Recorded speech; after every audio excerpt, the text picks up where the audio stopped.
Здесь то же самое. Все раскопано. Работы начались в начале июня.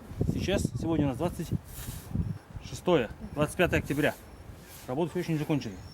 Дорога не приведена в нормативное состояние. Что посоветуете сделать?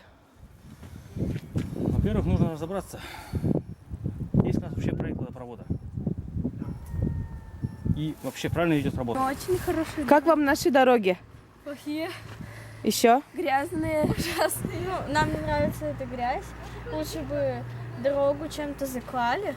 Там песком, камнями. Каждый день застреваем в этой грязи. По колено кто-то падает.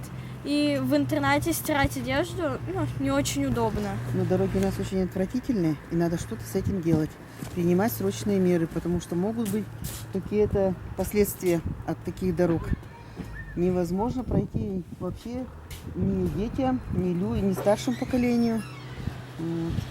Обращаемся с большой просьбой, чтобы нам помогли в этом Мы деле. возмущены тем, что устроили в этом году здесь нам с этим водопроводом.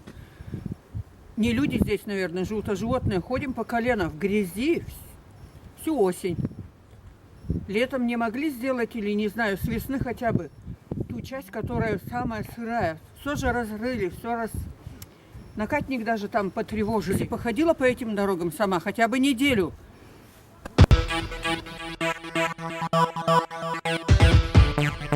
Wow.